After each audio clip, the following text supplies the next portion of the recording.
Good morning, காலை வணக்கம். Wales academy charitable ட்ரஸ்ட்டில் உங்கள் எல்லாரையும் வரவேற்பது உங்கள் விஜய் நம்பியார், வேல்ஸ் அகாடமியோட ஃபவுண்டர். தொடர்ந்து நம்ம காலையில் 5 to 10 மினிட்ஸ் மெசேஜ் சொல்கிறோம். இது mind renewal message, mind renewal ப்ரோக்ராம்லேருந்து வருது. மைண்ட் ரெனியூல் ப்ரோக்ராம் 20 வருஷம் ரிசர்ச்லேருந்து 25 வருஷம் எக்ஸ்பீரியன்ஸ்லேருந்து வருது. இதை தொடர்ந்து கேட்க வேண்டும். ஆழமாக கவனமாக கேட்க வேண்டும். நிச்சயமாக கவனமாக கேட்கணுன்னா அதில் ஒரு ஒரு காரணமாக தான் அது அதிகமாக இன்னும் ஸ்ட்ராங்காக சொல்கிறோம். ஏன்னா நிறைய பேர் கேட்டுட்டும் எந்த விஷயமும் ஞாபகம் இருக்கிறதில்ல. கேட்டுட்டு வராங்க, அது கேட்டிங்களா அப்படின்னா என்னது அப்படிங்கிறாங்க. ஒரு 5 நிமிஷம் மெசேஜ் தான், ஆனால் அந்த விஷயம் உள்ளே போக மாட்டேங்குது. ரைட்டுங்களா? அப்போ அது கேட்டால் கூட ஞாபகம் இருக்காது. அது கேட்டால் ஏன் ஞாபகம் இல்லைன்னா அது ஆர்வமாக கேட்குறதில்ல, துடிப்பாக கேட்குறதில்ல. அந்த சொல்கிற பாயிண்ட் எதுவுமே இடிக்கிறதில்ல. சொல்கிற பாயிண்ட் உங்களை இடிக்கணும், உங்கள் தலையில் இடிக்கணும். ஐயோ இப்படி இருக்குதா, ஐயோ இது என்ன பண்ணுறது, இதுக்கு என்ன பண்ணுறது அப்படின்ற கேள்வி வரணும். அப்படியே கேட்டுட்டு அப்படியே போனீங்கன்னா ஒன்றுமே ஆகாது. உங்களுக்கு ஒரு மாற்றம் வராது. உங்களை கொடுக்குற பாயிண்ட்டு என்னன்றது தலையில் ஃபுல்லாக புரிஞ்சுக்கணும். அப்போ தான் உங்களுக்கு அது ஞாபகம் இருக்கும். அப்போ தான் அதோட எஃபெக்ட் உங்களுக்கு வரும், உங்கள் வாழ்க்கையும் மாறும். அதனால தான் கவனமாக கேளுங்கன்னு சொல்கிறோம். அந்த வார்த்தைக்கு அர்த்தம் இருக்குது. அதனால் கவனமாக கேளுங்க. என்ன சொல்கிறோன்றது கவனமாக கேளுங்க. டைவர்ட் ஆகிட்டு சும்மா பேருக்கு ஒரு 10 நிமிஷம் அப்படியே கேட்டு அப்படியே ஆஃப் பண்ணிட்டு போயிட்டீங்கன்னா ஒன்றுமே உங்களுக்கு ஞாபகம் இருக்காது. அதனால் கவனமாக கேளுங்கள். உங்களை இடிக்கிற வார்த்தைகளை கவனமாக கேளுங்கள். அதை பற்றி ஆலோசியுங்கள். ஏன் இப்படி சொன்னார் அப்படின்னு யோசிங்க.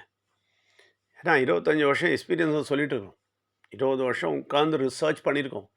மைன்யூட்டாக ரிசர்ச் பண்ணியிருக்கோம். அதனால தான் ரொம்ப ரொம்ப கிளாரிட்டியோடு நம்ம சொல்லுவோம். ஏன்னா ரொம்ப மைன்யூட்டாக ரிசர்ச் பண்ணியிருக்கோம். அதனால் கவனமாக கேளுங்கள். உங்கள் எல்லாரையும் வரவேற்கிறோம்.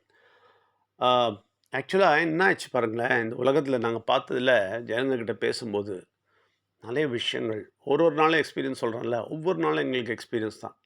ஏன்னா ஜனங்களோட பேச பேச பேச தான் அவங்களுடைய தன்மைகளெல்லாம் இன்னும் நல்லா வெளிப்படுது.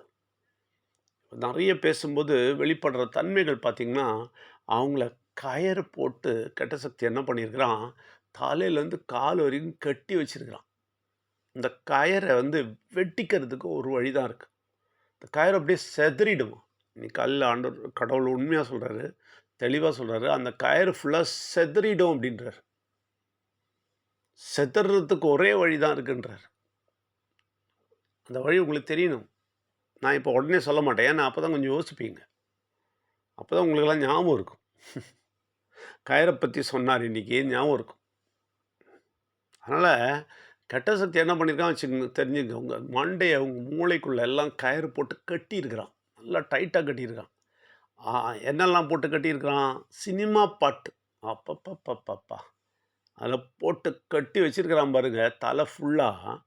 அது மாத்திரம் இல்லை, சினிமா கதைங்க, சினிமா ஆக்டர்ஸோட கதை.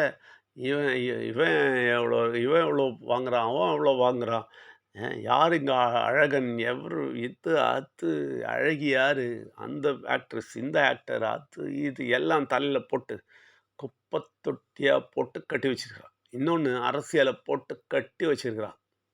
ரைட்டா? அரசியலில் போய் கட்டி வச்சிருக்கிறான். மூட நம்பிக்கை சொல்லவே வேணாம், அது பெரிய கட்டு. அது இன்னொரு பெரிய கட்டு பாருங்கள். எல்லாத்தையும் போட்டு கட்டி நம்மளுடைய கலாச்சாரம்னு சொல்லி கண்டதெல்லாம் மாட்டிக்கிட்டு அதெல்லாம் பெருசாக தலையில் போட்டுக்கிட்டு பணத்தை எல்லாம் அழித்து நாசம் பண்ணி கெட்ட சக்தி என்ன பண்ணுறான், கட்டி வச்சிருக்கிறான்.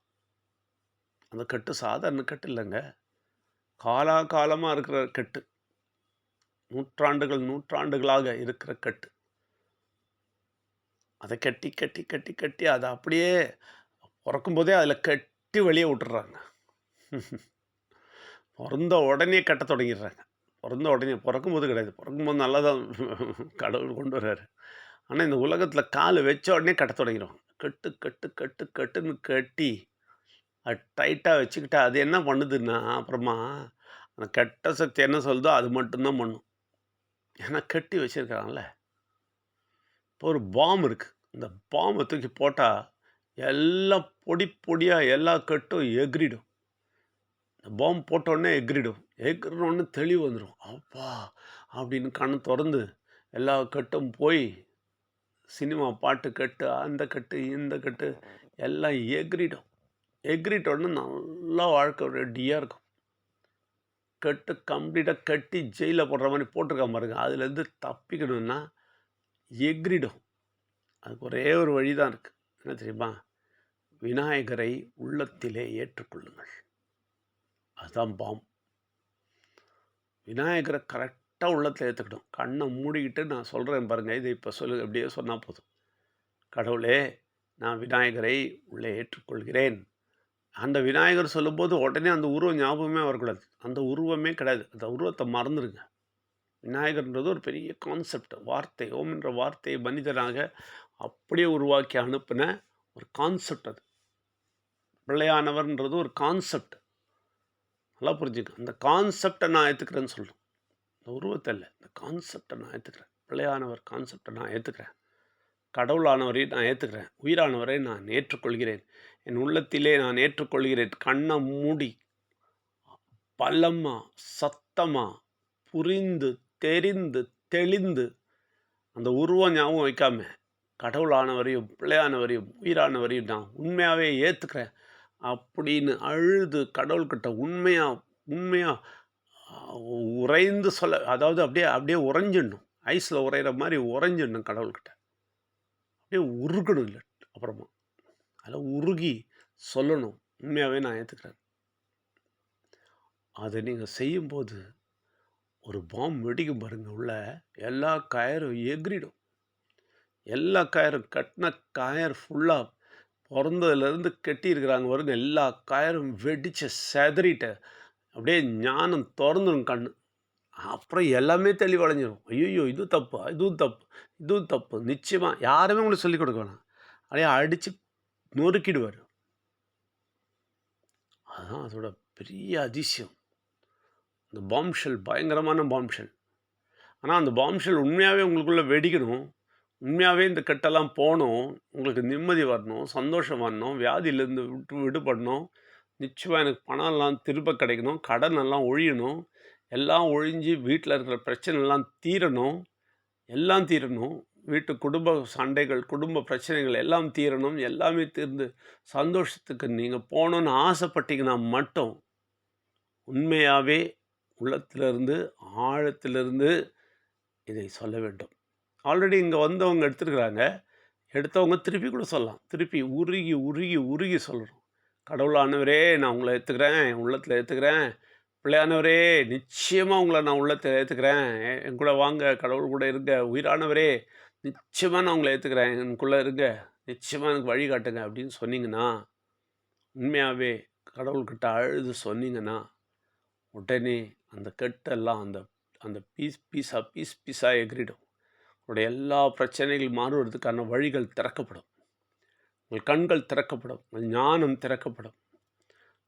உங்களுக்கு வழிகள் காட்டப்படும். தெளிவு கிடைக்கும். நிச்சயமாக தெளிவு கிடைக்கும். குழப்பம் காணாமல் போகும். சந்தோஷம் கவ்விக்கொள்ளும். வேதனையும் பிரச்சனையும் சங்கடமும் எல்லாமே ஓடி சந்தோஷம் உள்ள நிரம்பும். பெரிய வெளிச்சம் உங்களுக்குள்ள வரும். இது உண்மை. இதை மட்டும் நீங்கள் தெரிஞ்சுக்கூடாதுன்னு கடசக்தி எக்கச்சக்கமாக தந்திரம் பண்ணுறான். தெரிஞ்சுக்கணும் நல்லா. இதை மாத்திரம் நீங்கள் தெரிஞ்சுக்கூடாது, இதை மாத்திரம் நீங்கள் எடுத்துக்கூடாது. இதுக்காக தான் ரொம்ப கஷ்டம். எங்கள் வீட்டுக்குள்ளே வர்றது, எங்கள் ஆஃபீஸ்க்குள்ளே வர்றதுன்றது ரொம்ப பெரிய விஷயம். நீங்கள் வந்துட்டாலே பெரிய விஷயம். அதை எடுத்துக்கும் போது எங்கே முன்னாடி எடுத்துக்கிட்டீங்கன்னா இன்னும் பிரமாதமாக இருக்கும். வெட்டிச்சு செதறிடும். நாங்கள் சொல்லி நீங்கள் திருப்பி சொன்னீங்கன்னா இன்னும் பலமாக இருக்கும். இல்லை வர முடியலையா, அட்லீஸ்ட் சொல்லுங்கள். இப்போ தானாக வழி கிடைக்கும். எல்லா வழியும் கிடைக்கும். அட்லீஸ்ட் ஆன்லைனில் ஃபேஸ் டு ஃபேஸ் உட்காந்து சொல்லுங்கள். அப்போ இன்னும் திருப்தி கிடைக்கும். இந்த விஷயங்கள்லாம் செய்யலைன்னா ஒரே பிரச்சனை தான். என்னது? உங்களை கட்டிகிட்டே இருப்பான். இன்னும் நல்லா கட்டிகிட்டே இருப்பான். விடுவிக்கப்படவே முடியாது. இப்போ விடுவிக்கப்படுறதுக்கு ஒரே ஒரு வழி தான் இருக்குது. இந்த ஒரு வழியை நீங்கள் ஃபாலோ பண்ணிங்கன்னா விடுவிக்கப்படலாம். அதற்கான தெளிவுகள் கையில் இருக்கணும். தெளிவோட புரிந்து, மந்திரமாலாம் சொல்லக்கூடாது. தெளிவோட புரிந்து குனிந்து அப்படியே ஏற்றுக்கிட்டு அவர் காலில் விழணும். அப்போ நிச்சயமாக எல்லா கட்டும் வெடித்து சிதறி உங்களுக்கு விடுதலையும் சந்தோஷமும் கிடைக்கும். ரொம்ப ரொம்ப சந்தோஷம். டைம் கொடுத்தவங்களாம் வந்தீங்க, கரெக்டாக வந்துட்டு போனீங்க. அதே மாதிரி எல்லோரும் 10 நிமிஷம் இதை மெசேஜை கவனமாக, ஆர்வமாக, துடிப்பாக கேட்டிங்கனாலும் பெரிய வெற்றி உங்களுக்கு கிடைக்கும். எல்லாரையும் வரவேற்கிறோம். நன்றி, வணக்கம்.